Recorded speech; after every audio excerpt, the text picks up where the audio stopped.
हरे कृष्णा। तो आप सबका बहुत बहुत स्वागत है इस संध्याकालीन भगवद गीता कक्षा में। और हम भगवद गीता के एक बहुत ही विशेष अध्याय जिसका नाम है कर्म योग, उसके ऊपर आज डिस्कशन कर रहे हैं। आप सबने एक भगवद गीता का एक बहुत ही महत्वपूर्ण श्लोक और एक बहुत ही प्रचलित श्लोक सुना होगा, कर्मण्येवाधिकारस्ते मा फलेषु कदाचन मा कर्मफल हेतुर्भुर्मा ते संगो अस्तु अकर्मणि। तो जनरली लोग इस वर्ष को बहुत ज़्यादा मिस कोट करते हैं, कहते हैं बस तुम्हारा कर्म पे अधिकार है, कर्म करो कर्म करो, कर्म ही सब कुछ है। लेकिन किसके लिए कर्म करें, ये बड़ा महत्वपूर्ण हो जाता है। यहाँ 2.47 में कहा गया है कर्मण्येवाधिकारस्ते। उस वर्ष का ट्रांसलेशन इस प्रकार से है, तुम्हें अपना कर्तव्य करने का अधिकार है। बस लोग इतना ही कोट करते हैं, कर्मण्येवाधिकारस्ते, लेकिन उसके आगे नहीं बोलते, माँ फलेषु कदाचना नहीं बोलते, है ना, कि किंतु कर्म के फलों में तुम अधिकारी नहीं हो। कर्म के फल के अधिकारी कौन है? भगवान, परम भगवान जो हैं वो कर्म के फल के अधिकारी वो हैं। और बस तुम्हारा कार्य करने का अधिकार है ना। और फल के अधिकारी कौन है? भगवान है। अब कोई कह सकता है कि अगर फलों का अधिकारी भगवान है तो भगवान खुद कार्य कर लें, हम क्यों करें फिर भगवान के लिए? सही बात है नहीं? तो इसमें हमारा क्या फ़ायदा? नहीं, फिर भी तुम ना तो कभी अपने आप को कर्म के फलों का कारण मानो, ना ही कर्म ना करने में कभी आसक्त हो, है ना। भगवान कह रहे कि कर्म ना करने में। अब कोई कह सकता है कि भाई देखो मेरे को तो फ्रूट्स एंजॉय करने नहीं है, अगर मेरे को कोई कार्य करना है और उसके फ्रूट्स मेरे को नहीं मिल रहे हैं तो मैं वो कार्य करूँ ही क्यों? सही बात है नहीं, लेकिन कार्य करो, लेकिन उसे ड्यूटीफुली करो और फलों को भी किसको दो? मेरे को दो, ऐसा भगवान बता रहे हैं। तो एक्चुअली में कार्य है क्या? हाँ, तो 3 प्रकार के कार्य भगवद गीता में बताए गए हैं। 3 प्रकार के, अगर हम 4th चैप्टर देखें भगवद गीता का तो उसमें 3 प्रकार के कार्य बताए जाते हैं। एक को बोलते हैं कर्म, एक को बोलते हैं विकर्म और एक को बोलते हैं अकर्म। कौन कौन से? कर्म, अकर्म और विकर्म। तो कर्म क्या होते हैं? कर्म ऐसे कार्य होते हैं जिनका हमें अच्छा रिएक्शन मिलेगा, मतलब गुड रिएक्शन मिलेगा। जैसे न्यूटन्स का 3rd लॉ है ना, every activity has its equal and opposite reaction, है ना। तो रिएक्शन मिलेगा और वो अच्छा रिएक्शन मिलेगा, है ना। लेकिन उस रिएक्शन को लेने के लिए भी आपको क्या करना, हमें क्या करना पड़ेगा? फिर से इस शरीर को लेना पड़ेगा उस अच्छे रिएक्शन को झेलने के लिए भी। और तो एक होते हैं कर्म, मतलब जो कि प्रिस्क्राइब ड्यूटीज़ बोलते हैं जिन्हें, जिनको करेंगे तो उसका हमें कुछ अच्छा लाभ मिलेगा, अच्छा फल मिलेगा। दूसरे होते हैं विकर्म। विकर्म वो कार्य होते हैं जो कि शास्त्रों के द्वारा प्रमाणित नहीं है, या जो कह सकते हैं जिनको सिंफुल एक्टिविटीज़ भी बोलते हैं, पापमय कार्य, वो क्या कहलाते हैं? विकर्म कहलाते हैं। हाँ, पापमय कार्य क्या कहलाते हैं? विकर्म कहलाते हैं। उन कार्यों को करने से क्या मिलता है? पनिशमेंट मिलती है। एक कार्य को करने से मिलता है रिवॉर्ड, पुरस्कार मिलता है, और दूसरे कार्य को करने से क्या मिलती है? पनिशमेंट या सज़ा मिलती है। और तीसरे कार्य होते हैं जिनको बोलते हैं अकर्म। क्या बोलते हैं? अकर्म। अकर्म कौन से कार्य होते हैं? उनको बोलते हैं कृष्णा कॉन्शियस एक्शंस। कौन से actions? Krishna conscious actions. Krishna conscious actions मतलब कृष्ण भावना भावित रह के कार्य करना या कृष्ण भावना में कार्य करना। ऐसे कर्मों के कोई भी रिएक्शंस नहीं होते हैं, है ना। नहीं तो क्या होता है कि हमें जो भी हम इस पर्टिकुलर बॉडी में जो भी कार्य कर रहे हैं, या फिर हमने जो पिछले शरीरों में जो कुछ भी कार्य किए, उनके जो रिएक्शंस हैं वो हमें अब मिल रहे हैं, है ना। और जो अब हम कार्य कर रहे हैं उनके जो रिएक्शंस हैं वो क्या मिलेंगे हमें? अगले शरीर में प्राप्त होंगे। तो बार बार हमें क्या करना पड़ रहा है? एक शरीर से दूसरे शरीर, दूसरे शरीर से तीसरे शरीर, इस तरीके से हम अलग अलग शरीरों में घूम रहे हैं, क्योंकि हम एक साइकिल में फंस गए हैं, कर्म और उसके कर्म फल की साइकिल में। कार्य कर रहे हैं, उसका फल मिल रहा है, फिर उसको झेलने के लिए फिर से एक बॉडी लेनी पड़ रही है, फिर उस बॉडी में जा रहे हैं, फिर से कार्य कर रहे हैं, और फिर क्या करना पड़ रहा है? फिर से उस बॉडी में पर्टिकुलर कार्य करेंगे, फिर एक बॉडी तैयार हो रही है। इस तरीके से we are into the cycle, एक साइकिल में क्या हो गए हैं, फंस गए। तो क्यों ना एक ऐसे कार्य किए जाएं जिससे हमें पुनः दोबारा ये भौतिक शरीर ना धारण करना पड़े, क्योंकि सारी समस्या तो इस भौतिक शरीर के साथ ही है। यस और नो, सारी समस्या किसके साथ है, इस भौतिक शरीर के साथ है। तो क्यों ना ऐसे कार्य किए जाएं जिससे हमें ये दोबारा भौतिक शरीर, जो कि किससे बना है, हाँ, 5 भूत से बना है और प्लस 3 सटल एलिमेंट से बना है ना, 3 सूक्ष्म तत्व और 5 स्थूल तत्व, पृथ्वी जल अग्नि वायु आकाश और मन बुद्धि अहंकार, इनसे मिलके ये शरीर बना है। और ये शरीर क्या देता है हमें, अनेकों प्रकार के सुख देता है, सुख देता है। कितने लोग कहते हैं ये बहुत प्रकार के सुख देता है ये शरीर, it gives me unlimited happiness. बताइए कितने लोगों का ऐसा अनुभव है कि ये शरीर बहुत ज़्यादा सुख देता है। कितने लोगों का अनुभव है ये शरीर बहुत ज़्यादा दुख देता है। सभी का अनुभव है ऐसा, यस और नो। सो मैनी मिजरीज, आप काउंट कर सकते हो एक एक अंग शरीर का, कितनी सारी डिजीज़ होती हैं उसमें, यस और नो, है ना। अभी एक बार मैं एक हॉस्पिटल में गया था, एक डॉक्टर के पास एक बुक रखी थी आइज़ की, ऑप्थेल्मोलॉजी बोलते हैं उसे, उसकी किताब रखी थी, उसमें आइज़ की स्टडी कर रहा था वो। इतनी मोटी किताब थी वो, और उसमें कम से कम 100 टाइप्स ऑफ आइज़ की डिजीज़ थी, जिसका वो इलाज के लिए वो पढ़ाई कर रहा था, MBBS की तैयारी कर रहा था। तो 100 से ज़्यादा प्रकार की डिजीज़ उस बुक में थी, जो केवल आँख, आप सोचिए केवल आँख। और हमारे शरीर में तो बहुत सारा सरफेस एरिया है, कहीं से भी कुछ भी, एक पिन चुभने तक का भी दर्द आ सकता है, कुछ भी हो सकता है। तो कहने का मतलब है अगेन एंड अगेन एक व्यक्ति को क्या करना पड़ता है, ये शरीर स्वीकार करना पड़ता है। अगर वो जो है ऐसे एक्शंस करता है और इस साइकिल से बाहर नहीं निकलता है, कर्म की और इस साइकिल से बाहर नहीं निकलता है, तो फिर से उसे एक शरीर धारण करना पड़ेगा, फिर से जन्म होगा, फिर से मृत्यु, फिर से जरा, फिर से व्याधि लगा ही रहेगा, है ना। जन्म मृत्यु जरा व्याधि दुख दोषानु दर्शनम, भगवान भगवद गीता में इस चीज़ को बताते हैं कि जिसको इसका ज्ञान है कि जो जन्म मृत्यु जरा व्याधि है, these are the real miseries of life, है ना। जनरली लोग सोचते हैं कि अरे मेरे पास ये नहीं है, मेरे पास वो नहीं है, मेरे पास ये नहीं है, वो नहीं है। ये जीवन की असली समस्याएं नहीं है। जीवन की असली समस्या क्या है, जीवन की असली समस्या है जन्म मृत्यु जरा और व्याधि, और वो हमें इस शरीर के साथ मुफ्त में मिलती है, क्योंकि जब भी हम ये शरीर धारण करते हैं वो हमें साथ साथ में मिलती है। इसके साथ साथ 3 प्रकार की समस्याएं और भी हैं, है ना। आध्यात्मिक कलेश, आदि भौतिक कलेश और आदि दैविक कलेश। आध्यात्मिक कलेश कौन से होते हैं, वो कलेश जो कि हमारा खुद का शरीर और खुद का मन हमें देता है, उनको बोलते हैं आध्यात्मिक कलेश, है ना। और आदि भौतिक कलेश कौन से होते हैं, ऐसा कलेश जो कि दूसरे जंतु जीव हमें देते हैं, उनको बोलते हैं अधिभौतिक कलेश। और अधिदैविक कलेश कौन से होते हैं, जो दैवीय आपदाएं आती हैं जैसे भूकंप सुनामी, इन सबको अधिदैविक कलेश बोलते हैं। तो कितने प्रकार की मिजरीज हो गई, 7 टाइप्स ऑफ मिजरीज हो गई। तो अल्टीमेटली हमें क्या करना है, जब हम इस साइकिल से बाहर निकलेंगे, हाँ, तो अल्टीमेटली हम इन सारी साइकिल से, मिजरेबल लाइफ की साइकिल से क्या हो जाएंगे, बाहर निकल जाएंगे।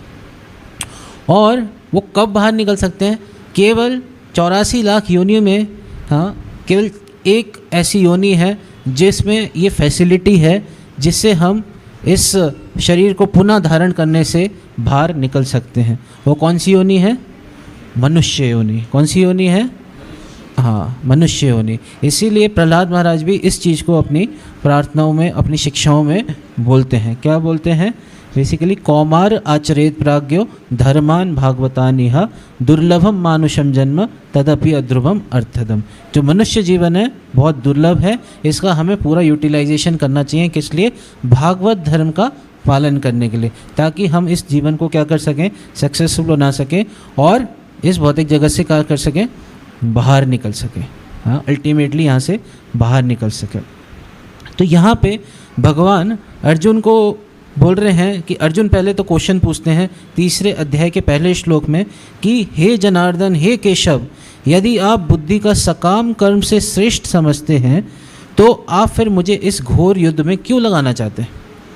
तो वो कह रहे हैं कि अगर आप बुद्धि योग को सकाम कर्म योग से श्रेष्ठ समझते हैं, कर्म से श्रेष्ठ समझते हैं, तो आप मेरे को इस युद्ध में क्यों लड़ाना चाहते हो, क्यों लगाना चाहते हो? युद्ध करना तो कोई अच्छी बात नहीं है। ये सुनो, जनरली लोगों का एक और बड़ा मिसकॉन्सेप्शन होता है, ये जो भगवत गीता है इसको घर में नहीं रखना चाहिए। क्यों नहीं रखना चाहिए? इसको अगर घर में रखेंगे तो लड़ाई हो जाएगी। ये बहुत बड़ा लोगों का मिसकॉन्सेप्शन है, या फिर एक गलत उनकी धारणा है कि गीता को घर में रखने से लड़ाई हो जाती है, कि अर्जुन को भगवान जो है लड़ाई करने के लिए प्रेरित कर रहे हैं, तो अगर गीता हम घर में रखेंगे तो हमारे घर में भी लड़ाई हो सकती है। तो ये एकदम गलत धारणा है, हमें इससे ऊपर उठना चाहिए, बल्कि हमें गीता का आखिरी श्लोक पे ध्यान देना चाहिए। कह रहे हैं यत्र योगेश्वरो कृष्ण यत्र पार्थो धनुर्धरा तत्र श्री भजयोर भूतिर ध्रुवा नीतिर मतिर्ममा। भगवान गीता में बेसिकली ये जो लास्ट श्लोक है वो उसको संजय बोलते हैं कि ये जो भगवत गीता है इसको जिसके पास ये जहाँ पे कृष्ण है और जहाँ पे अर्जुन है ना, जहाँ पे कृष्ण है और जहाँ पे अर्जुन है वहाँ पे क्या होता है? ऐश्वर्य, विजय, अलौकिक शक्ति तथा नीति भी निश्चित रूप से रहती है ना। तो अर्जुन यहाँ पे क्वेश्चन पूछ रहे हैं कि भगवान आप मेरे को युद्ध में क्यों लगाना चाहते हो, है ना। तो युद्ध में लगाना अगर हम एक्सटर्नल रूप से देखें तो भगवान जो है वो अर्जुन को हिंसा करने के लिए प्रेरित कर रहे हैं। ये सुनो, कई लोग इस भगवत गीता को मिस इंटरप्रेट करते हैं और सो कॉल्ड महात्मा बन जाते हैं। ये सुनो, भगवत गीता को मिस इंटरप्रेट करते हैं और क्या बन जाते हैं? सो कॉल्ड महात्मा बन जाते हैं, और वो भगवत गीता से अहिंसा की शिक्षा भी दे देते हैं। लेकिन हमें भगवत गीता से कहीं से भी अहिंसा की शिक्षा कहीं प्राप्त होती है? पूरे गीता में अर्जुन को भगवान क्या बोल रहे हैं? युद्ध करो, युद्ध करो, युद्ध करो। कहीं पे भी ऐसा नहीं बोला बैठ जाओ, बैठ जाओ, युद्ध मत करो। क्या बोल रहे हैं? युद्ध करो, युद्ध करो। ये सुनो, लेकिन अर्जुन को भगवान युद्ध करने के लिए बोल रहे हैं, लेकिन किसके लिए युद्ध करने को बोल रहे हैं? अर्जुन को भगवान कह रहे हैं मेरे लिए युद्ध करो। हाँ, मेरे लिए, परम भगवान के लिए युद्ध करो। क्योंकि दिखने में ऐसा लग सकता है कि युद्ध करना एक अधार्मिक कार्य है, लेकिन भगवतम के एक बहुत ही महत्वपूर्ण श्लोक में इस चीज़ को बताया गया है, धर्मम तो साक्षात भगवत प्रणीता। तो धर्म क्या है? भगवान के इंस्ट्रक्शंस ही क्या है? धर्म है। इसके अलावा जो कुछ भी है वो अधर्म है। भगवान के जो इंस्ट्रक्शंस हैं वही क्या है? धर्म है। ऑल्दो दिखने में युद्ध करना एक अधार्मिक कार्य लग रहा है, एक गलत कार्य लग रहा है, सो कॉल्ड मॉरलिटी के हिसाब से अगर देखें तो, है ना, नीति के हिसाब से देखें तो गलत कार्य लग रहा है युद्ध करना। लेकिन युद्ध किया जा रहा था एक सही उद्देश्य के लिए। किस लिए? क्या उद्देश्य था युद्ध करने का? धर्म की स्थापना करने के लिए, है ना, ताकि धर्म की स्थापना हो सके। अब जैसे मान लेते हैं, जैसे कोई चोर है और कोई कहे कि चोर को छोड़ दो और उसको सज़ा मत दो, तो क्या ये सही है या गलत है? बताइए, आपके अनुसार क्या होना चाहिए? कि एक चोर को सज़ा देनी चाहिए या उसे छोड़ देना चाहिए? या मान लेते हैं हम चोर तो चलो छोटी चीज़ हो गई, मान लेते हैं कोई आतंकवादी आ जाए, एग्जाम्पल लेते हैं ओसामा बिन लादेन आ जाए, अभी तो चला गया बेचारा, लेकिन मान लेते हैं कोई ऐसा आतंकवादी आ जाए और वो खुलेआम घूम रहा हो और लोगों को उड़ा रहा हो, और कोई कहे नहीं नहीं नहीं हिंसा नहीं करनी है, हिंसा नहीं करनी है, इसको नहीं मारना है, तो क्या ये सही हो रहा है या गलत हो रहा है? इट्स रॉन्ग, यस और नो? तुरंत उसको सज़ा देनी चाहिए, उसको पकड़ कर जेल में डालना चाहिए, यस और नो? तो सिमिलरली यहाँ पे भगवान जो है अर्जुन को प्रेरित कर रहे हैं, युद्ध करो, कार्य करो। बहुत सारे कार्य होते हैं, लेकिन अब हम देखते हैं कि हम बहुत सारे कार्य करते हैं, खाते हैं, बहुत सारी चीज़ें करते हैं, लेकिन वो कार्यों को हमें क्या करना है? कनेक्ट करना है। किससे कनेक्ट करना है? भगवान से कनेक्ट करना है। भगवान कहते हैं गीता के 3 अध्याय के श्लोक संख्या 9 में, क्या बोलते हैं भगवान? कि यज्ञ अर्थात कर्मणो अन्यत्र लोको अयम कर्म बंधना तदर्थम कर्म कौन्तेय मुक्त संगा समाचार। कह रहे हैं कि श्री विष्णु के लिए यज्ञ रूप में कार्य करना चाहिए, अन्यथा वह कार्य भौतिक जगत में बंधन में डालता है। तो हम कोई भी कार्य करें उसे भगवान यज्ञ की प्रसन्नता के लिए करना चाहिए, नहीं तो वही कार्य क्या बनेगा? हमारे भौतिक जगत में बंधन का कारण बनेगा। ये सुनो, तो यहाँ पे भगवान अर्जुन को इस चीज़ के लिए कह रहे हैं कि कार्य करो, लेकिन कार्य किसके लिए करो? मेरे लिए करो, है ना। इसीलिए यहाँ पे भी भगवान जो है, आज जो हमने श्लोक पढ़ा है, यहाँ पे भी भगवान क्या कह रहे हैं कि अतः कर्म में आसक्त हुए बिना मनुष्य को अपना कर्तव्य समझकर निरंतर कार्य करते रहना चाहिए, क्योंकि अनासक्त होकर कार्य करने से ही उसे परम ब्रह्म की प्राप्ति होती है। अगर वो भगवान के लिए, भगवान की प्रसन्नता के लिए कार्य करता है तो उसे परम ब्रह्म की प्राप्ति होती है।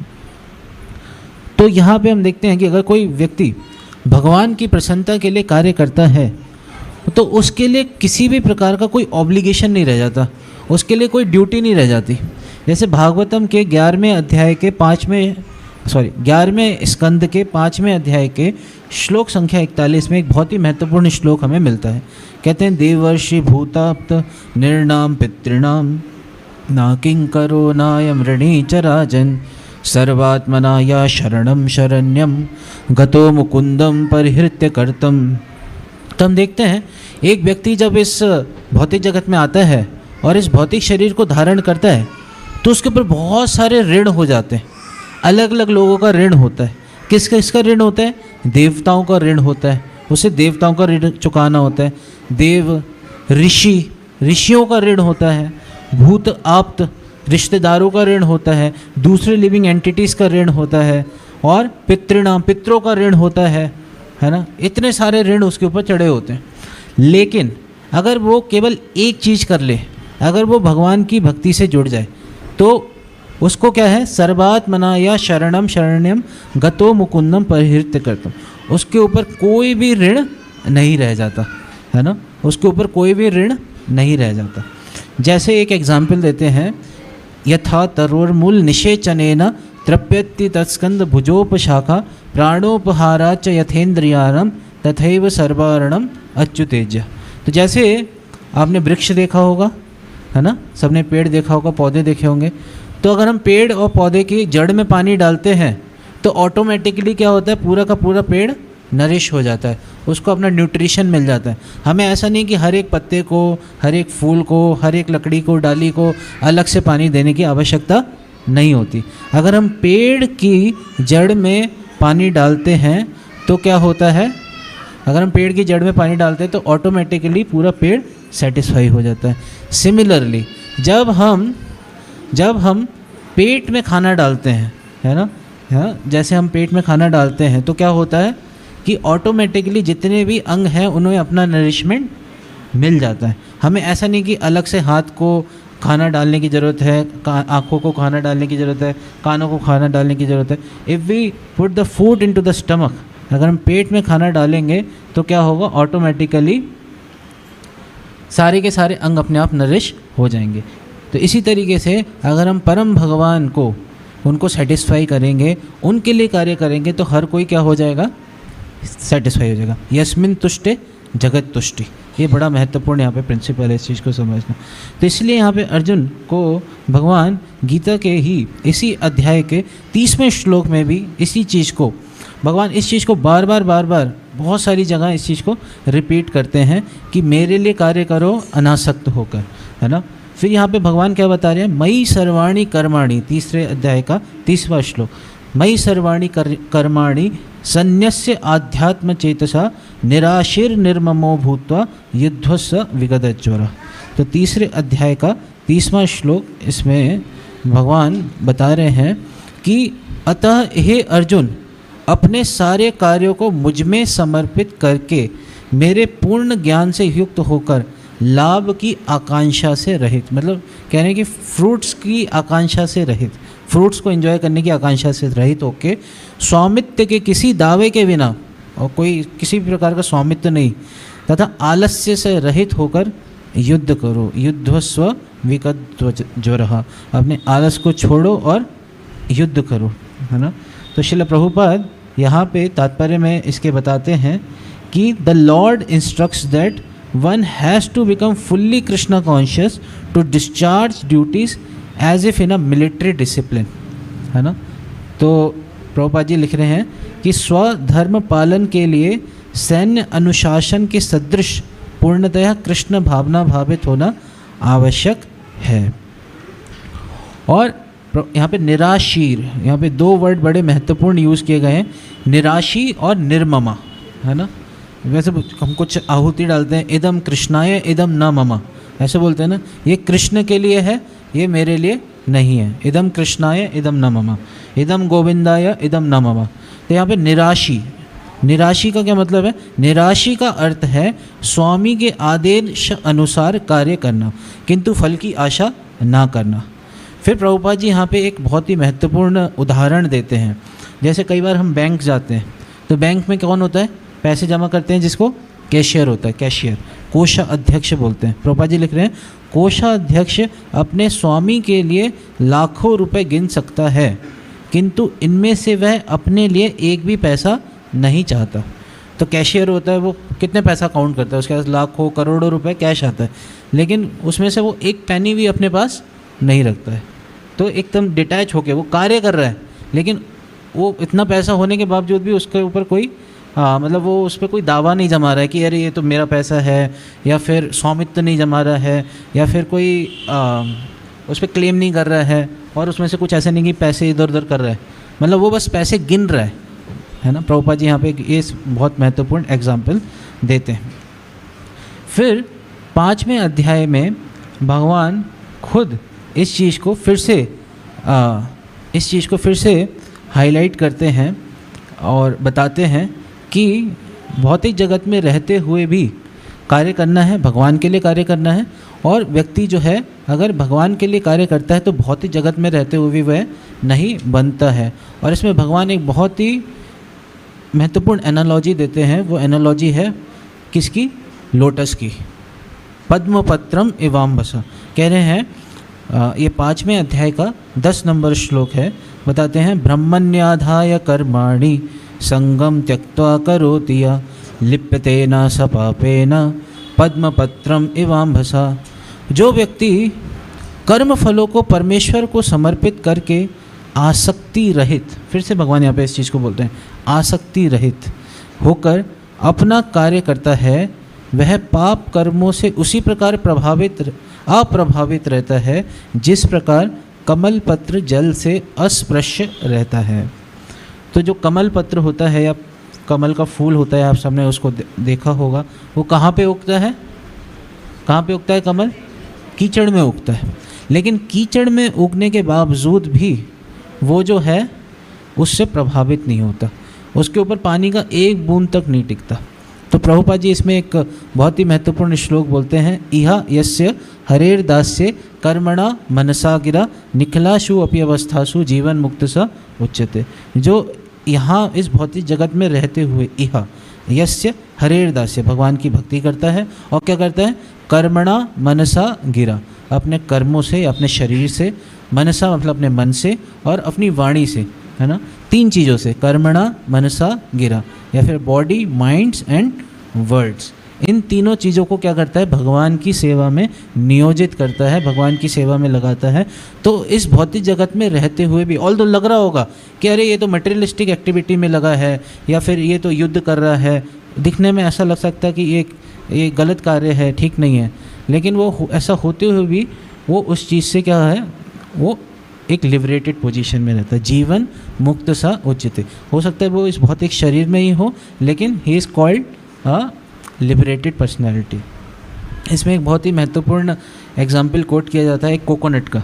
जैसे नारियल होता है, तो नारियल जो होता है वो क्या होता है, जब सूख जाता है, तो नारियल सूख जाता है तो उसके ऊपर एक कवरिंग होती है, शेल होता है। तो हमने देखा होगा कि जब नारियल का शेल ऐसे हिलाते हैं तो अंदर से वो दोनों अलग हो जाते हैं। तो ऑल दो चीज़ें होती हैं ना, ऊपर एक हैवी शेल होता है पत्थर, तो और एक अंदर मेन नारियल होता है, तो उसको हिलाते हैं, जब नारियल अंदर से सूख जाता है तो ऊपर वाला शेल जो है अंदर वाले नारियल से अलग हो जाता है। तो इसी तरीके से एक व्यक्ति हो सकता है भौतिक शरीर में हो, लेकिन अगर वो भगवान की सेवा से जुड़ा है, मन, शरीर और इंद्रियां उसने अगर भगवान की सेवा में लगाई हैं, तो वो इन चीज़ों से क्या नहीं होता, प्रभावित नहीं होता। और पद्मपत्रम इवाम्बसा, तो जो पद्मपत्र है या फिर जिसको हम कमल का फूल बोलते हैं या कमल का पत्ता बोलते हैं, वो कभी भी कीचड़ में नहीं। अब कोई कह सकता है कि अगर मान लेते हैं पानी बढ़ जाए, तो अगर पानी का लेवल बढ़ जाए तो फिर तो डूब जाएगा कमल का पत्ता। क्या कहना है? क्या कहना है आप सबका? अगर पानी बढ़ जाए नदी का या कीचड़ का पानी जल स्तर बढ़ जाए तो कमल डूब जाना चाहिए? कमल क्या होगा? और ऊपर एलिवेट हो जाएगा और उसकी जो चेतना है उच्च हो जाएगी, वो अपनी चेतना को एलिवेट करके वो और ऊपर उठ जाएगा। तो वो कभी भी कांटेक्ट में नहीं आएगा, वो कभी भी इनसे अट्रैक्ट नहीं होगा। तो इसलिए बड़ा महत्वपूर्ण है। इसलिए भगवान अगले ही वर्ष में बोल रहे हैं, योगी जन आसक्ति रहित होकर शरीर, मन, बुद्धि तथा इंद्रियों के द्वारा भी केवल शुद्धि के लिए कर्म करते हैं। वो केवल किस लिए कार्य करते हैं? For the process of purification, for the process of purification.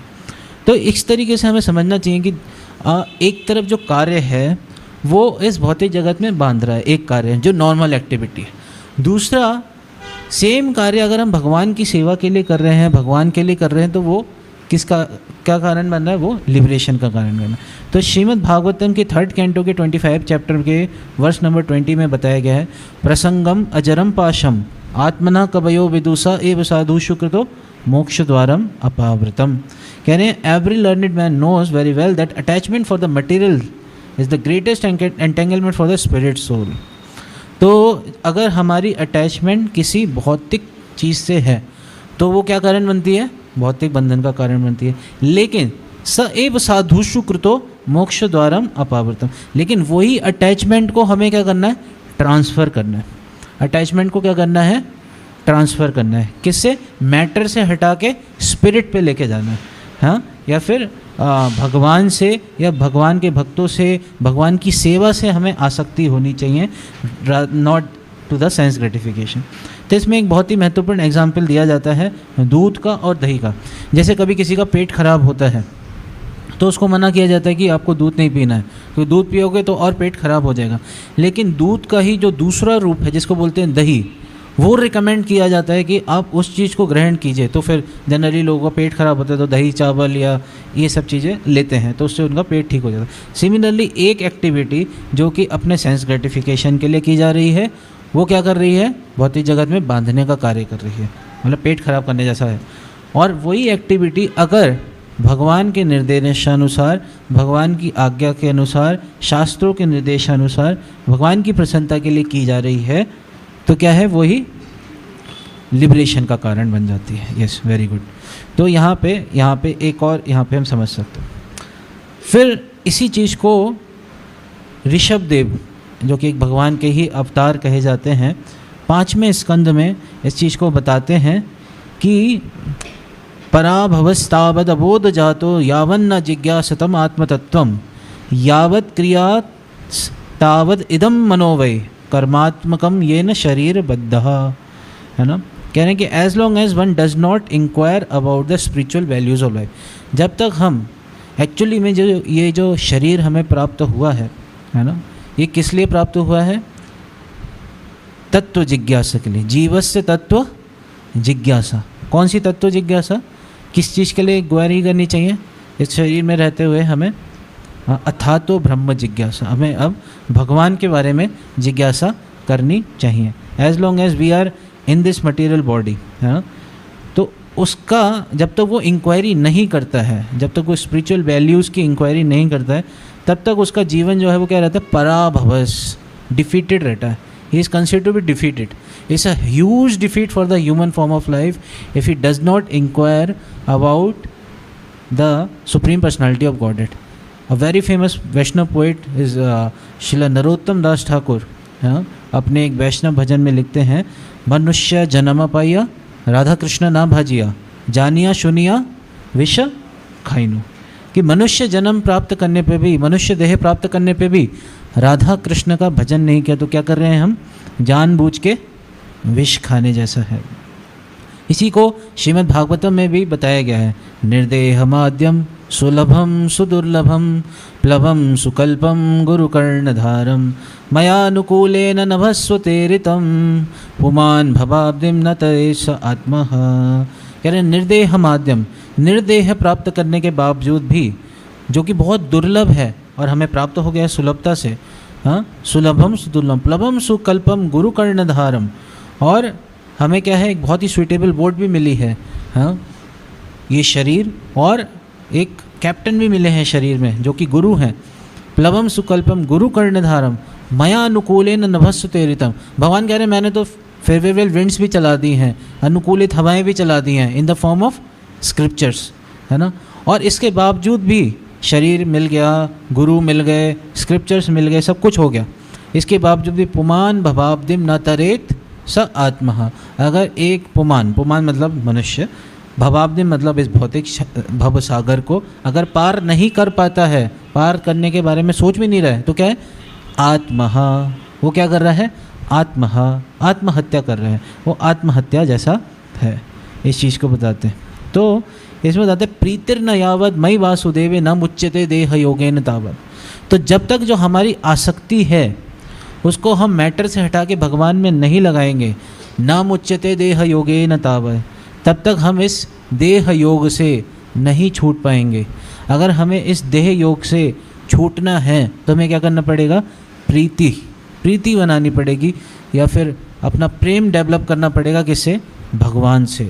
प्रीतिर्न यावद मयि वासुदेवे न मुच्यते देह योगेन तावत्। तब तक इस शरीर से हम छूट नहीं पाएंगे जब तक हम भगवान से आसक्त नहीं होंगे।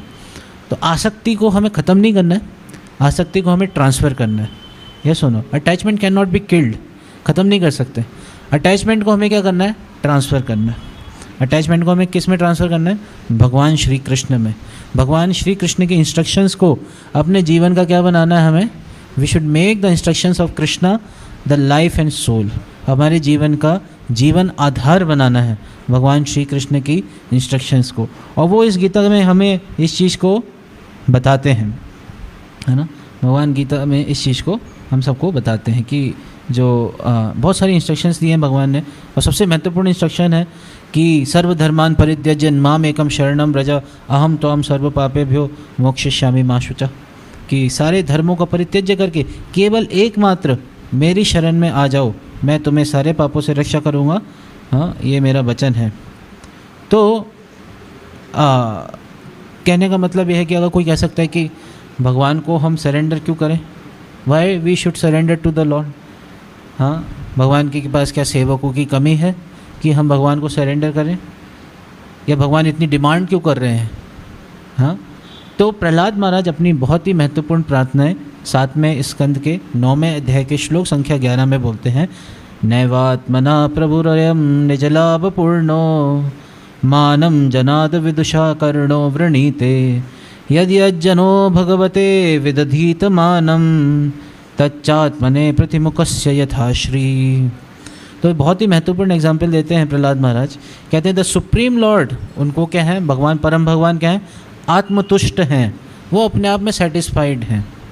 यह सुनो, वो उन्हें कोई किसी से मतलब वो अपने आप में सेटिस्फाइड है, आत्माराम बोलते हैं, आत्माराम। हाँ, therefore when something is offered to him the Lord, by the Lord's mercy, it is for the benefit of the Lord devotee. अगर कोई भगवान को सेवा करता है तो इसमें कोई भगवान के ऊपर एहसान नहीं कर रहे, समझ रहे। अगर कोई भगवान की सेवा करता है तो ये इसमें कोई भगवान का लाभ नहीं कर रहा है, या फिर भगवान के ऊपर कोई एहसान नहीं कर रहे। भगवान तो अपने आप में निज लाभ पूर्ण, आत्मतुष्ट हैं, उनके ऊपर कोई एहसान नहीं कर रहे, या फिर भगवान का कोई बेनिफिट नहीं कर रहे। ये हमारा खुद का बेनिफिट है। भगवान की सेवा करना क्या है, हमारा खुद का बेनिफिट है। यह सुनो, भगवान श्री रामचंद्र अकेले भी तो जा सकते थे लंका, अकेले मार सकते थे, बट उन्होंने इतने सारे बानरों को अपनी सेवा में जोड़ा। तो ये अब कोई बानर कह सकता है अरे देखो भगवान तो कैसे भगवान है, अकेले जा ही नहीं पा रहे। नहीं, everyone was very very grateful कि भगवान ने मुझे अपनी सेवा में लगाया, मुझे अपनी सेवा में जोड़ा। तो हमें भी क्या करना है, भगवान की सेवा में एक निमित्त बनना है। तो बता रहे हैं, to give an example, if one's face is decorated the reflection of one's face in mirror is also seen to be decorated. जैसे हम अपने चेहरे को अगर सजाते हैं तो अगर हम उसका रिफ्लेक्शन मिरर में देखते हैं, आईने में देखते हैं, तो वो भी सुंदर होता है। तो similarly we are all part and parcels of the lord. तो if we satisfy the supreme lord we also become satisfied. हम भी क्या होते हैं, सेटिस्फाइड होते हैं। तो अगर हम भगवान की सेवा करेंगे, भगवान को तुष्ट करेंगे, तो हम खुद भी तुष्ट रहेंगे, हम भी सेटिस्फाइड रहेंगे। हमें अपनी अलग से संतुष्टि संतुष्टि करने की ज़रूरत नहीं है। कोई ऐसा अरे भगवान को संतुष्ट कर दूंगा, करूँगा, तो मेरी संतुष्टि का क्या? नहीं, हमें क्या करना है, किसकी संतुष्टि के लिए कार्य करना है? भगवान की संतुष्टि के लिए। अगर युद्ध करके, कुरुक्षेत्र के युद्ध में भगवान को संतुष्टि प्राप्त हो रही है तो दैट इज़ ओके। मतलब ये जो है मतलब वो अर्जुन को भी संतुष्टि देगा। हमें अलग से अर्जुन का युद्ध ना करना वो सेंस ग्रेटिफिकेशन था, लेकिन भगवान के लिए युद्ध करना, जो भगवान को संतुष्ट करे वो कार्य करना चाहिए। अपनी आसक्ति को छोड़ के भगवान से आसक्त होंगे हम, तभी तो, जिससे आसक्त होंगे तभी तो उसकी प्रसन्नता के लिए कार्य करेंगे। तो इसीलिए हमें क्या करना है, अपनी आसक्ति को भगवान से ट्रांसफ़र करना है, भगवान में ट्रांसफ़र करना है और उनकी प्रसन्नता के लिए हमें कार्य करना है। इसीलिए अर्जुन को भगवान एक बहुत ही महत्वपूर्ण श्लोक बोलते हैं, 11वें अध्याय का श्लोक संख्या 33 बोलते हैं, तस्मात्त्वम् उत्तिष्ठ यशो लभस्व जित्वा शत्रून् भुङ्क्ष राज्यं समृद्धं मय्यैवैते निहिता पूर्वमेव निमित्तमात्रं भव सव्यसाचिन्। तो निमित्त मात्रम, अर्जुन को बोल रहे तुम क्या बनो? निमित्त मात्र बनो, बस become an instrument in my service. तो हमको भी क्या बनना है? भगवान की सेवा में एक इंस्ट्रूमेंट बनना है, भगवान के सेटिस्फैक्शन के लिए कार्य करना है ना। जैसे इंस्ट्रूमेंट की वैल्यू, एक कलपुर्जे की वैल्यू कब है? जब वो मशीन से कनेक्टेड है। Till the time it is connected with the machine, उसकी वैल्यू तभी तक है। प्रभुपाद जी एक एग्जांपल देते हैं कि जैसे मान लीजिए ये उंगली की वैल्यू कब है? जब ये शरीर से कनेक्टेड है तब इसकी वैल्यू है। अगर उंगली को ये अलग हो जाए तो इसकी कोई वैल्यू रहेगी? There will be no value, it is just garbage only. Yes और नो? इस उंगली की वैल्यू है क्योंकि ये शरीर से जुड़ा हुआ है।